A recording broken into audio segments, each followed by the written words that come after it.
నదీ తీరాన పచ్చని పొలాల మధ్య నెలకొని ఉన్న ధర్మపురం ఒక ప్రశాంతమైన గ్రామం. ఆ ఊరి నడిబొడ్డున ఉన్న శ్రీ రాజరాజేశ్వర స్వామి ఆలయం ఆ గ్రామ ప్రజల ప్రాణస్పందన. ఆలయ ధర్మకర్త భూషణయ్య దర్పంగా ఆలయం బయట అడుగుపెట్టాడు. ఒక పేద వితంతువు ఆయన కాళ్లపై పడింది. అయ్యగారు, ధర్మకర్తగారు, నా బిడ్డ చదువుకు కాస్త సాయం చెయ్యండి, మీకు పుణ్యముంటుంది. మొగుడు పోయినదాన్ని. ముందు మీ ఇళ్ల పన్ను కట్టండి, తర్వాత సాయాల గురించి ఆలోచించవచ్చు. పుణ్యం పుణ్యమని పొద్దున్నే మొహం పెట్టుకొస్తారు. పక్కకి జరుగో. నెల రోజులు గడువివ్వండి బాబయ్యా. గడువా? నా దగ్గర గడువులు ఉండవు. జరుగు.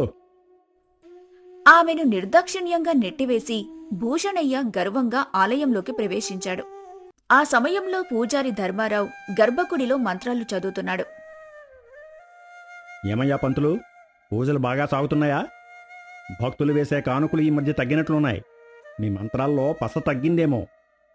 రండి ధర్మకర్త గారు, అంతా స్వామిదయ. కానుకలు తగ్గినా భక్తి తగ్గలేదు. దేవుడికి కానుకల కంటే చిత్తశుద్ధి ముఖ్యం. భక్తి, దయ, చిత్తశుద్ధి, ఈ నీతులు సరేగాని అసలు విషయం మాట్లాడుకుందాం. గుడి పేరు మీద నది పక్కన ఉన్న 10 ఎకరాల మాన్యం ఉంది కదా, దాన్ని అమ్మేస్తున్నాను. అమ్మడమా? ఏమంటున్నారు భూషణయ్య గారు? మీరు దారి తప్పి మాట్లాడుతున్నారా?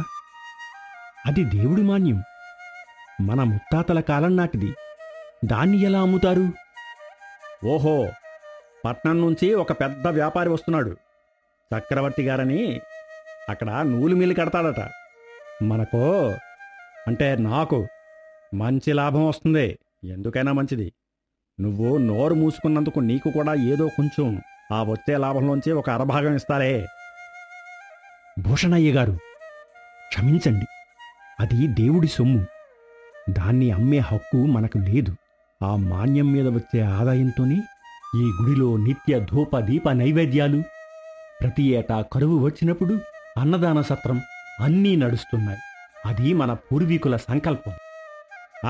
ఆపండి మీ పురాణం. ఈ అన్నదానాలు, దండగ ఖర్చులు నాకు చెప్పకండి. గుడిని ఎలా అభివృద్ధి చేయాలో నాకు తెలుసు. ముందు ఆ డబ్బు నా చేతికి రానివ్వండి. చూడు పంతులు, నా దారికి అడ్డు రాకు. ఈ గుడి, ఈ ఆస్తులు అన్నీ నా ఆధీనంలో ఉన్నాయి. నేను ధర్మకర్తగా సంతకం పెడితే ఆ దేవుడైనా దిగి రావలసిందే. నేను చెప్పిందే ఇక్కడ శాసనం. మీరు ధర్మకర్త మాత్రమే భూషణయ్య గారు, ఆ స్వామి కాదు. మీరు ఈ ఆలయానికి కాపలాదారే కాని యజమాని కారు. నేను ప్రాణంతో ఉండగా ఈ పాపానికి, ఈ అధర్మానికి ఒప్పుకోను. దేవుడి సొమ్ము తిన్నవాడు, ఆశపడినవాడు ఎప్పుడూ ఎక్కడా బాగుపడలేదు. ఇది శాస్త్రం చెప్పిన సత్యం. నీ అంతు చూస్తాను. నువ్వు అడ్డు వచ్చినా, ఆ దేవుడు అడ్డు వచ్చినా ఈ అమ్మకం జరిగి తీరుతుంది. నీ పూజారి పదవి ఊడిపోకుండా చూసుకోముందు. భూషణయ్య కోపంగా ఆలయ శిఖరం వైపు ఒక అహంకారపు చూపు చూసి అక్కడి నుండి గబగబా వెళ్ళిపోతాడు. ధర్మారావు ఆందోళనగా నిస్సహాయంగా స్వామి విగ్రహం వైపు చూస్తాడు. ధర్మారావు జరిగిన విషయం భార్య శారదకు చెప్పాడు. ఆమె భోజనం వడ్డిస్తూ ఆగిపోయింది. ఏమండి, ఆ భూషణయ్య గారు చాలా కఠినాత్ముడు. డబ్బు కోసం ఏమైనా చేస్తాడు. మనకున్న ఈ పూజారి వృత్తి కూడా లేకుండా చేస్తాడేమోనని భయంగా ఉంది. మన జీవనం ఎలా?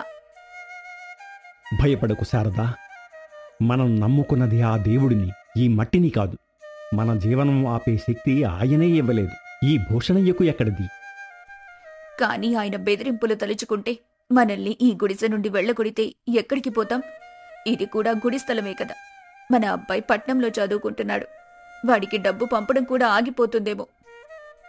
ఈ శరీరం శాశ్వతం కానప్పుడు ఈ నీడ శాశ్వతం అని ఎలా అనుకుంటాం? దేవుడి సొమ్ము కాపాడే బాధ్యత నాది. అది నా ధర్మం.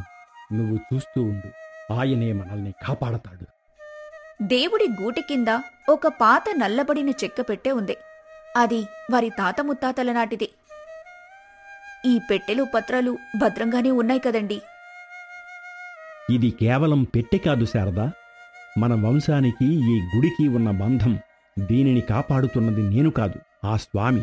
ఆ పత్రాలు ఉన్నంతవరకు ఆ భూషణయ్య ఏమీ చెయ్యలేడు. మీ ధైర్యమే నాకు బలం. ఆ స్వామి మనకు దిక్కు. భూషణయ్య భవంతిలో పట్నం వ్యాపారి చక్రవర్తికి పెద్ద విందు జరుగుతోంది. భూషణయ్య గారు, ఆతిథ్యం బాగుంది, కానీ ఆ భూమి విషయం ఏమైంది? అది గుడిమాన్యం అంటున్నారు. చిక్కులు రావు కదా, నా డబ్బు ఇరుక్కుపోకూడదు. అయ్యో, మీరేం కంగారు పడకండి చక్రవర్తి గారు, అంతా నా చేతుల్లోనే ఉంది. ఆ పూజారి పంతులు అడ్డు తగులుతున్నాడు, వాడి సంగతి నేను చూసుకుంటాను. అసలు పత్రాలు నా దగ్గరకు వస్తే వాడిని ఆ పదవి నుంచే తీసేస్తాను. మంచిది, ఈ పరిశ్రమ వస్తే ఈ ఊరు రూపురేఖలే మారిపోతాయి, ముఖ్యంగా మీ రూపురేఖ.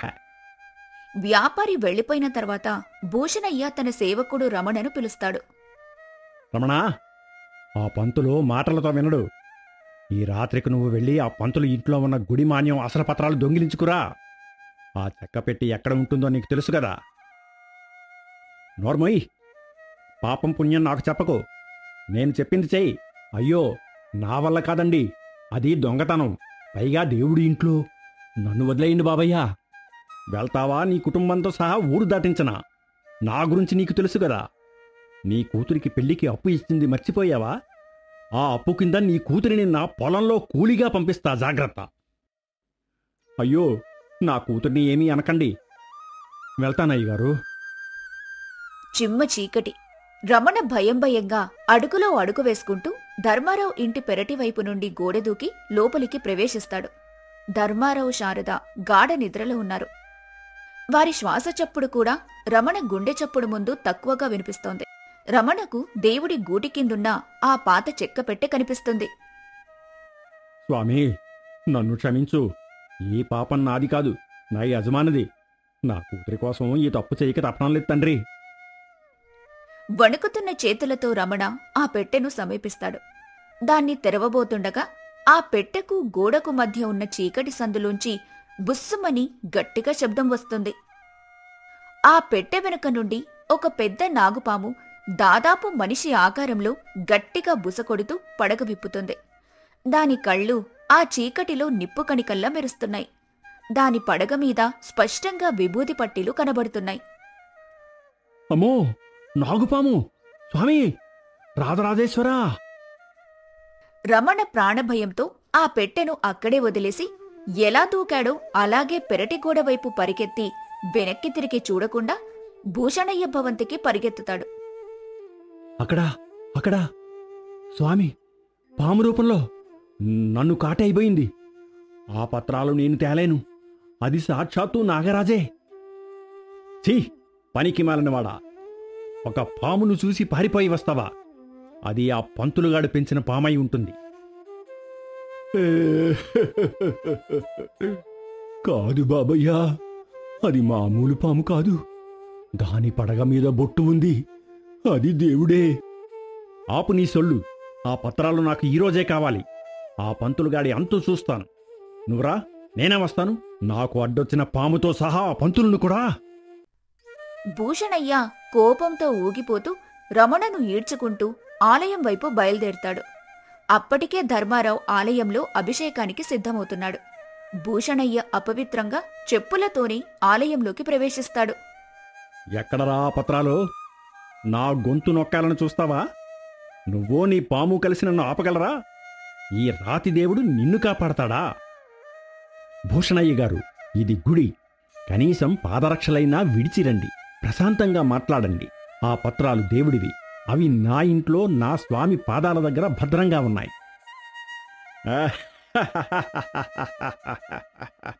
భద్రంగా ఉన్నాయా?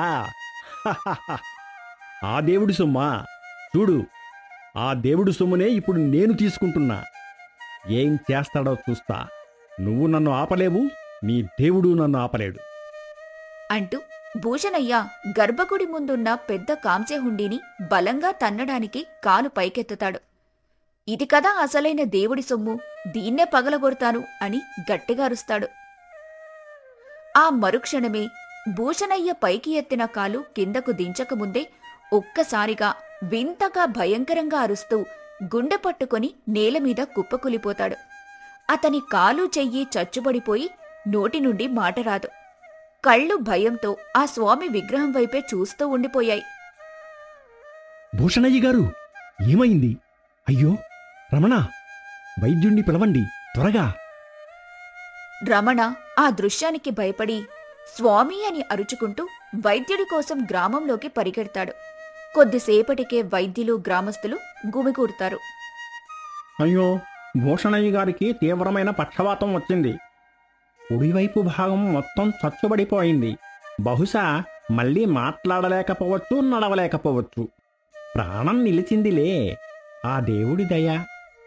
ఈ వార్త తెలిసిన వ్యాపారి చక్రవర్తి దేవుడి శాపానికి భయపడి, నా పరిశ్రమతో పాటు నేను కూడా కాలి బూడిదయ్యేవాణ్ణి అని భయపడి ఆ ఒప్పందం రద్దు చేసుకుని పట్నానికి పారిపోతాడు.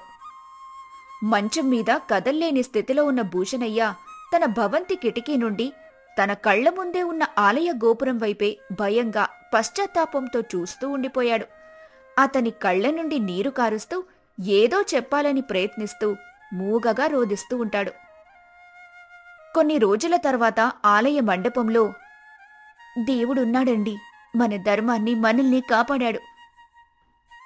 దేవుడు కాదు శారదా, దేవుడి సొమ్ముకు ఉన్న శక్తి, అది ఎప్పటికీ ఎవ్వరూ దక్కించుకోకూడనిది. ఆశపడితే ఆ భూషయ్య గతే పడుతుంది. ధర్మం తనని తాను ఎప్పుడూ రక్షించుకుంటుంది. మనం కేవలం నిమిత్తమాత్రులం.